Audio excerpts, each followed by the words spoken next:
The first time I saw my own face signing a contract I never touched, I thought it was some sick joke. But when Margaret, my mother-in-law, played that deepfake video in front of the entire family, their stares burned hotter than the summer sun. My husband didn't even blink. Ryan smirked like a man who'd already won. They said I'd stolen the inheritance, money I didn't even know existed. I stayed quiet, letting them believe I was trapped. But in the silence, I was tracing every digital footprint, every hidden transfer. I knew one thing: they weren't ready for what was coming. The night of Margaret's birthday felt like a dream wrapped in silk and gold. The chandeliers dripped crystal light over the ballroom. The air smelled of champagne and roses, and every guest carried a glass filled to the brim. Andrew's arm rested around my waist as we moved through the sea of well-dressed strangers who somehow all felt like family, or at least that's what I kept telling myself. Margaret stood at the center in her emerald gown, the perfect picture of grace. Her smile practiced and warm. Cameras floated around the room, streaming the celebration to thousands online. I played my part flawlessly, smiling, laughing at jokes, raising toasts with strangers who knew my name but little else about me. This was the family I'd married into, wealthy, respected, untouchable. Yet something flickered behind Margaret's eyes whenever they landed on me, a shadow that didn't match her smile. I brushed it off as nerves. Later that night, when the party had thinned and Andrew was busy talking business with his uncle, I slipped into the lounge to breathe. I pulled out my phone, curious to see the live stream highlights. The footage was perfect, at first. Then, in the middle of a champagne toast, the camera panned across Margaret. For just a fraction of a second, her gaze hit mine with such cold precision, it felt like a blade under my skin. She recovered instantly, but I couldn't unsee it. As I replayed the moment, my phone buzzed with a new message. No name, just a number I didn't recognize. "Your marriage is the least of your problems." I stared at it, my chest tightening. Before I could respond, the message vanished. 2 days later, Ryan showed up at our apartment unannounced. He carried himself like he owned the place, tossing his jacket on the couch and grinning. "Emily, I've got something you'll love. A new crypto venture. High returns, zero risk. You can use your inheritance to get in early. It's a family thing." I raised an eyebrow. "Inheritance? What inheritance?" He smirked, leaning back. "Don't play coy. Dad left you a share. You sign, you're in. Everyone wins." I didn't sign. I didn't even touch the documents. "No thank you, Ryan. Crypto isn't my lane." His smile faded, but he didn't argue. Instead, he slid the folder onto my kitchen counter and left. That night, curiosity gnawed at me. I opened the folder and froze. There it was, my signature at the bottom of a contract authorizing the withdrawal of my entire share of Charles Whitmore's estate. The ink looked perfect. The loops and slants matched mine exactly, but I had never signed it. I ran the PDF through an old forensic software I used back when I worked in digital security. The metadata made my skin crawl. The signature wasn't scanned from paper. It was generated. Layered pixels told the story of a deep fake, a precision-forged imitation of my handwriting. I could almost hear Ryan's smug voice in my head. The next Sunday, the family gathered at the Whitmore estate for brunch. I went out of obligation, still unsure how to confront what I'd found. The table was long and heavy with silver platters. Margaret sat at the head, a queen surveying her court. Halfway through, she set down her fork and cleared her throat. "I think we should address something," she said, her voice carrying through the room. "Emily has made some choices that have deeply hurt this family." Forks paused midair. My pulse spiked. "She's withdrawn her inheritance," Margaret continued, eyes locked on me, "and diverted the funds to a questionable investment. This was not only reckless, but deceitful." I opened my mouth, but Andrew placed a hand on my arm, not gently. "Don't," he whispered. Across the table, Ryan wore that same smirk from our kitchen, the one that said he was already 3 moves ahead. "This family values trust," Margaret said, her tone sharp enough to cut glass. "When that trust is broken, we must act." I scanned their faces. Andrew's tight jaw, Ryan's lazy triumph, the other's discomfort masked as politeness. Not one person asked for my side of the story. Not one. I closed my mouth, swallowing the words burning my throat. Let them believe they'd cornered me. Let them think the damage was done. Because I knew something they didn't.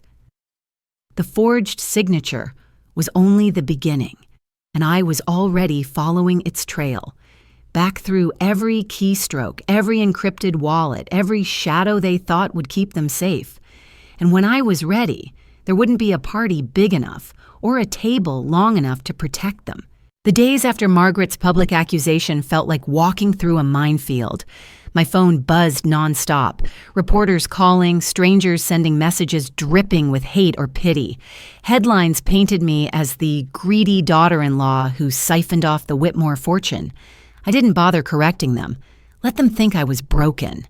Let them see what they wanted, a woman too ashamed to fight back.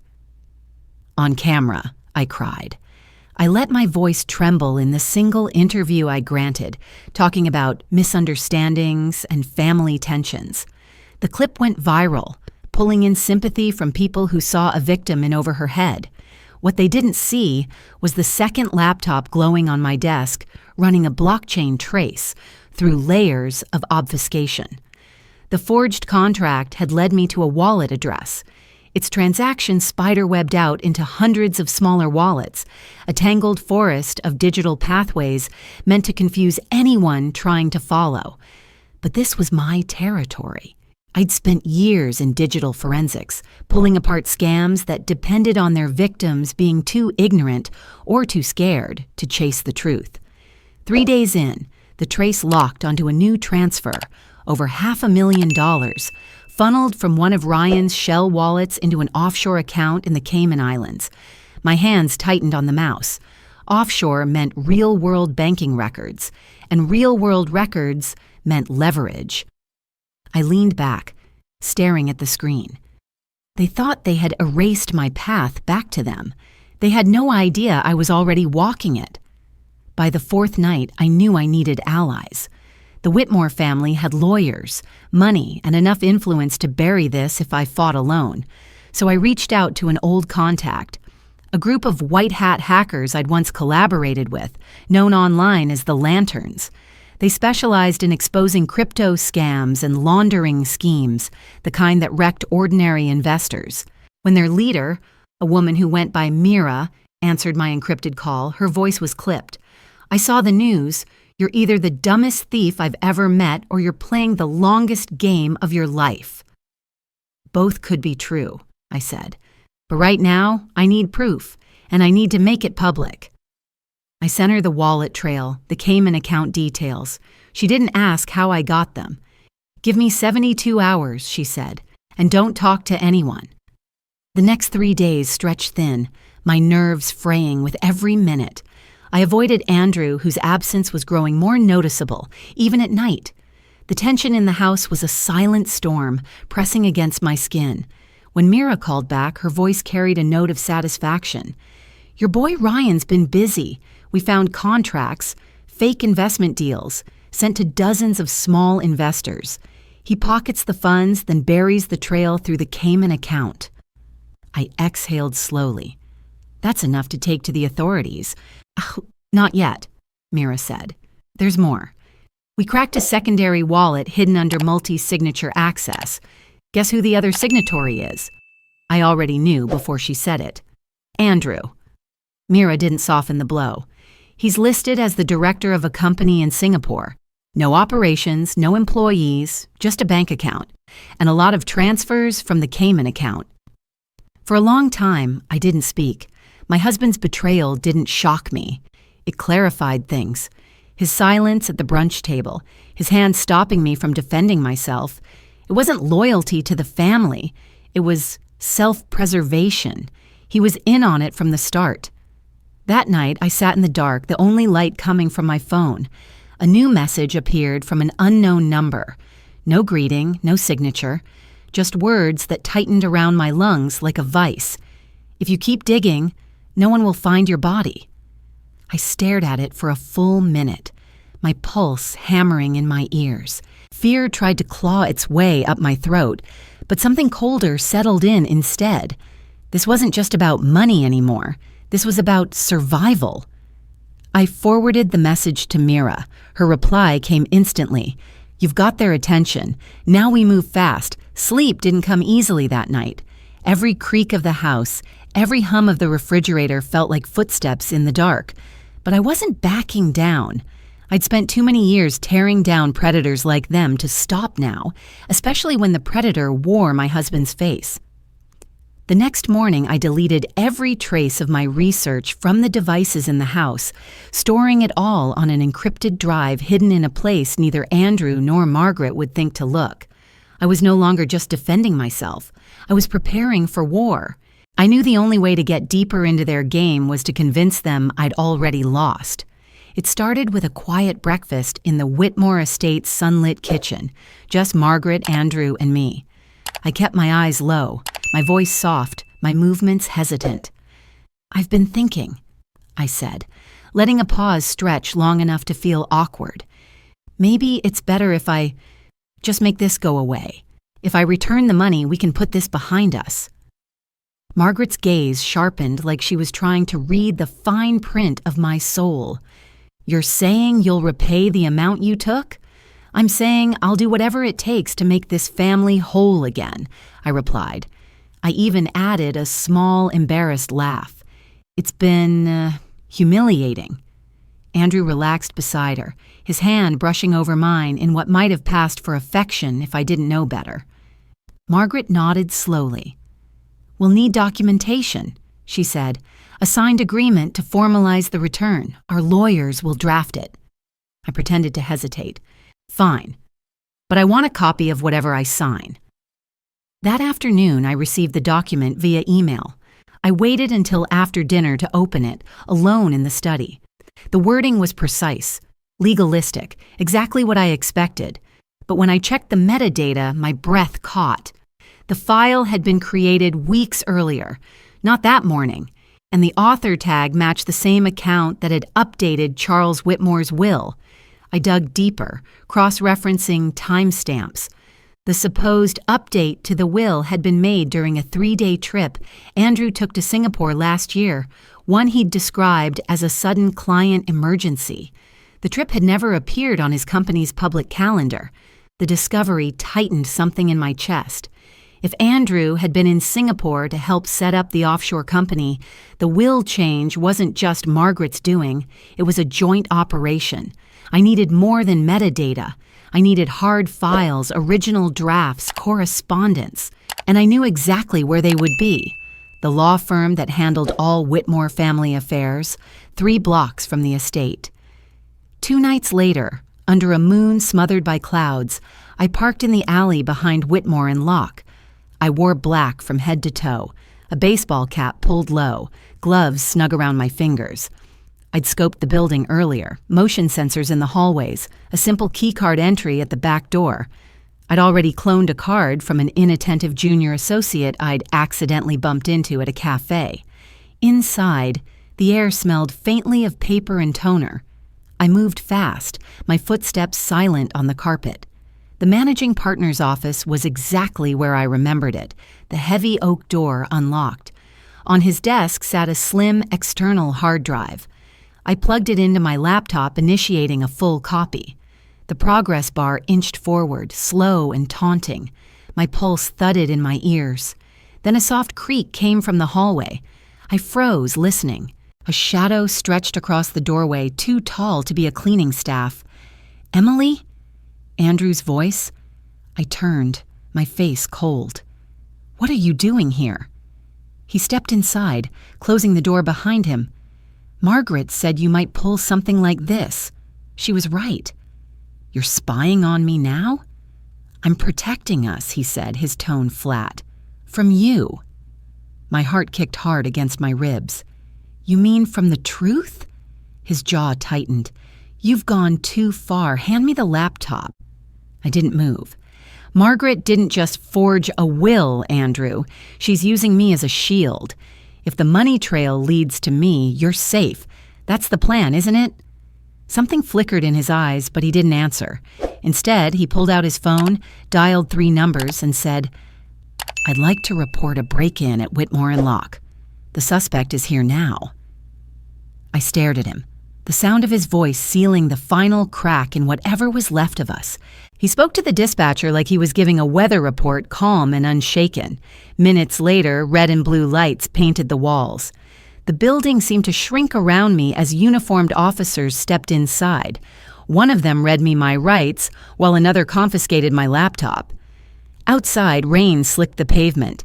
Cameras flashed from across the street, reporters shouting my name, questions colliding in the air. Margaret stood by the police car, an umbrella shielding her perfectly coiffed hair. Her expression was the same one she'd worn at her birthday party, a smile that didn't touch her eyes. The officers guided me into the back of the cruiser, the cuffs cold against my wrists. By the time the engine started, I knew this was already on every news feed in the city. The Whitmore daughter-in-law caught in the act, arrested for breaking into her own family's law firm.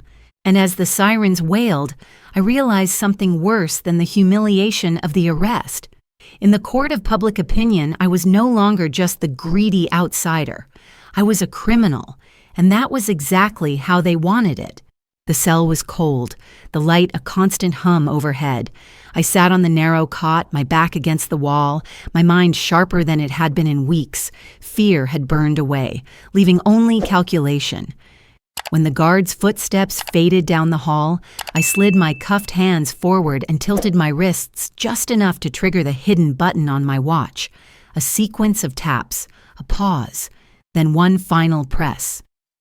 Protocol Phoenix was live. Somewhere far away, Mira and the lanterns received the signal. I could picture them watching as gigabytes of stolen documents, hidden recordings, and financial ledgers burst out of their encrypted vault and scattered across the dark web. Every forged signature, every offshore transfer, every bribe was now in the public domain. The Whitmore dynasty's secrets were no longer theirs to guard. By morning, the internet was on fire. News outlets scrambled to verify the leaks. Online forums dissected the transactions line by line. My arrest had been yesterday's scandal. Today it was Margaret and Andrew whose faces filled every headline. Whitmore family tied to international money laundering ring scrolled across the bottom of every major network. That's when she contacted me, Sophia Mendez, an investigative journalist whose work had toppled governments. She sat across from me in the visitor's room, a notebook in her hand and steel in her eyes. "I've seen what you leaked," she said. "If you let me run with this, I can protect you. I can also make sure they never crawl out from under it." I didn't hesitate. Do it, and don't hold back. Within hours, Sophia's exposé hit the wire. She traced the Whitmore's crimes across continents, connecting the Singapore shell company to weapons trafficking, the Cayman accounts to a collapsed charity scam. It wasn't just damning, it was cinematic. 2 days later, the court ordered my release. The judge's words were brief but carried the weight of a hammer. Given the overwhelming evidence against the complainants, the defendant is to be freed immediately. As I stepped outside, cameras swarmed. For the first time, I didn't shy away. I let them see me walk free. Inside the Whitmore boardroom, chaos reigned. Partners withdrew. Contracts dissolved overnight. The company's stock plummeted, each dip broadcast in real time by financial news channels. Margaret's carefully cultivated empire was crumbling, not with a bang, but with a steady, merciless unraveling. Then came the twist that sent the internet into another frenzy. Mira and her team released the original deepfake video, the one used to frame me, alongside its creation logs. The author was clear. Not Margaret, not Andrew, Ryan. He'd orchestrated the smear from the start, embedding subtle details to implicate me while keeping his own involvement invisible. Until now, social media erupted. The hashtag RyanGate trended globally. Ryan tried to deny it, but the logs were undeniable. His face, once smug and untouchable, was now the subject of memes, each one more vicious than the last. I should have felt triumphant. Instead, I found myself staring at my phone, scrolling through comment threads that shifted from outrage to entertainment. They debated my clothes in court, speculated about my marriage, mocked my expressions in still frames. I wasn't a whistleblower to them. I was the star of an ongoing soap opera. The Whitmores had lost their fortune, their influence, their public standing. But I had gained something equally dangerous: visibility. Every step I took now was watched, recorded, interpreted. My victories were theirs to pick apart, to repurpose into drama. One night, as I sat in my apartment surrounded by unopened mail and the low buzz of the TV, my laptop chimed with an encrypted message. The sender's identity was masked, but the content was clear. "We admire your work. We believe your skills could serve a higher purpose. Let's talk." Attached was a logo I didn't recognize, a black phoenix encircling a globe. A quick search yielded nothing, but I knew the type. A financial syndicate hidden in plain sight, with resources that made the Whitmores look like amateurs. It wasn't a threat. It was an invitation. The Whitmores were gone from the headlines, replaced by stories about political scandals, celebrity divorces, and market crashes. But my name still floated through the digital currents, tethered to the words deepfake, inheritance, and betrayal. It was a currency of its own, and I decided to spend it. With what remained of the Whitmores' frozen assets, now redirected into a restitution fund, I launched a private investment arm aimed at startups building technology to combat synthetic media. The first month, I funded 3 companies, one specializing in AI detection algorithms, another in forensic watermarking, and a third in blockchain-based content verification. The press hailed me as a pioneer. Podcasts invited me to speak about turning pain into progress. Investors sought my opinion on ethics in tech. I accepted the praise, but I didn't trust it. I'd learned that admiration was just another form of leverage, and leverage could turn in an instant. It wasn't long before the shadows began to press in again. A venture capitalist offered me an exclusive deal on a promising company, on the condition that I keep the investor list confidential. An international trade group invited me to speak in Geneva, all expenses paid, with a private briefing scheduled in a secure hotel suite. The invitations came faster than I could accept or decline. Everyone carried the faint scent of manipulation. I told myself I was being cautious, that I was choosing only the offers that aligned with my mission. But somewhere in that selection process, I stopped asking why the doors were opening so easily and who was really holding them ajar. Then came the hit I didn't see coming. One of my most celebrated investments, an AI watermarking startup called Pure Trace, was exposed by an investigative blog. According to leaked financials, they'd been funneling a portion of their seed funding into a series of shell companies tied to laundering operations in Eastern Europe. My phone lit up with messages. Journalists asking for comment, Mira sending me 3 red exclamation marks, Sophia's name flashing with an incoming call. I ignored them all, staring instead at the headline, "Anti-Deepfake Startup Linked to Global Money Laundering Ring." The hypocrisy was too perfect. I could almost hear Margaret's voice in my head, dripping with satisfaction. I had built my post-Whitmore identity on transparency and justice, and now the narrative was eating itself alive. That night, while I sat in my office with the blinds drawn, a message appeared in the encrypted inbox I'd only given to a handful of trusted contacts. It contained a single sentence: "They're only letting you fall so they can catch you." The email signature was a symbol, a black phoenix encircling a globe, the same one from the invitation I'd received weeks earlier. The next day, I agreed to meet them. They chose a private dining room in an unmarked building downtown. Inside, the lighting was low, the table set for 2.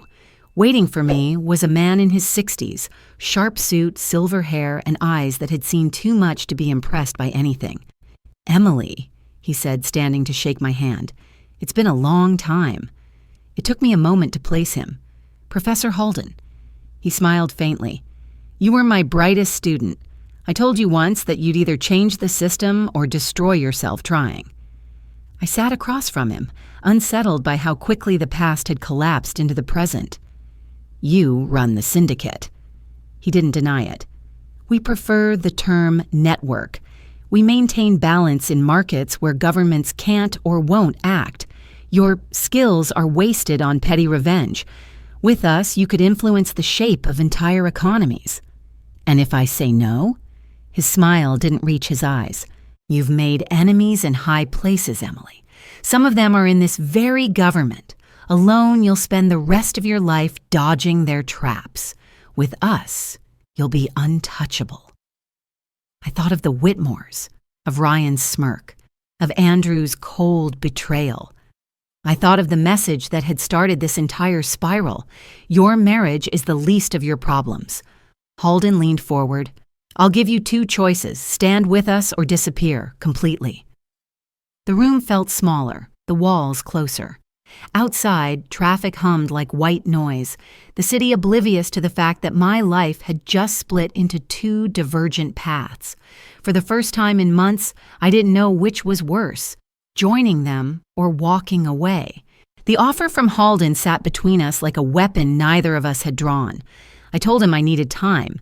In reality, I needed a way out, a final play that would not only free me from his grasp, but burn the entire game board to ash. That night, in the apartment I hadn't called home in months, I unlocked the encrypted vault Mira had helped me build. Inside were months of collected intelligence. The Whitmore's crimes, yes, but also the files Halden's network had allowed me to glimpse in our brief contact. Corporate bribes to ministers, sanctioned arms deals, hidden as development grants, money trails that looped through humanitarian charities before vanishing into private accounts. I began compiling everything into a single lethal package. Names, dates, offshore banking credentials, every shadow they had moved in, every quiet deal they had brokered. It was all here. By dawn, my eyes burned from the screen, but the package was complete. I named it Final Eclipse. The next step was automation. If I pressed send once, it would go to a few select journalists. If I triggered the hidden fail-safe embedded in my watch, it would scatter to every major media outlet, activist network, and whistleblower database in the world. The latter option was irreversible. Halden called me at noon. "Have you made your choice?" he asked, voice even. "Yes," I said. "I'm done playing." I pressed the fail-safe. It was quiet at first. Too quiet. Then my phone began to buzz over and over. Alerts stacked up faster than I could read them. Screenshots of my files appeared on Twitter. Headlines exploded across international feeds. Global financial syndicate exposed. Cabinet ministers implicated in offshore laundering scheme. Charity fronts linked to arms trade. Within hours, the streets outside my building swarmed with cameras. But I was already gone, slipping through a side exit into an unmarked van. By nightfall, the world was in freefall. Governments called emergency sessions. CEOs resigned. Halden's name appeared alongside those of sitting senators, foreign dignitaries, and corporate titans. His network was no longer an invisible hand. It was a burning effigy. 2 days later, I woke to the sound of someone unlocking the safe house door. A woman in a dark suit stepped inside, credentials from the International Criminal Investigative Authority clipped to her jacket. "Emily," she said, "you need to come with us." She didn't ask. I didn't resist. They moved me in silence from car to plane to another car. We drove through rain-slick streets until the road ended at a small airfield. A single-engine plane waited. "You're leaving the country," she said. "We'll give you a new identity. You'll be safer offshore." I glanced back at the dark horizon. "Safer," I repeated, though we both knew that was a lie. When the plane landed, the world outside the window was blinding white. Iceland. They gave me a new passport, a bank account, and a rented house on the edge of a fishing village. My days fell into a rhythm, mornings walking the black sand beaches, afternoons answering encrypted emails from the small foundation I'd built. The foundation helped victims of deepfake abuse, crypto scams, and financial blackmail. We funded legal aid, built detection tools, and trained journalists in digital forensics. My name wasn't on any of it. The work spoke for itself. Months passed. The world moved on to new scandals, new villains. My story became a cautionary tale told in tech conferences and law schools. Sophia's book turned me into a case study, one that professors dissected as the modern whistleblower paradox. I kept my distance from all of it. I was done being a spectacle, or so I thought. One winter morning, with snow hissing against the windows, I opened my laptop to find a single new email in my encrypted inbox. No sender, no subject, just a line of text. "We're not done yet, Emily." Below it, an attachment. I hesitated, then opened it. The screen filled with a live video feed. Halden sat in a dim room, his hands folded, a faint smile on his lips. "You burned my house down," he said, voice low, "but you forgot to check the basement." The feed cut to black. I sat there, the snow still falling, the silence of the village pressing in. I realized then that for all the files I'd exposed, for all the networks I'd dismantled, I had only seen the edge of the map. And somewhere far beyond this frozen horizon, the real game was still being played.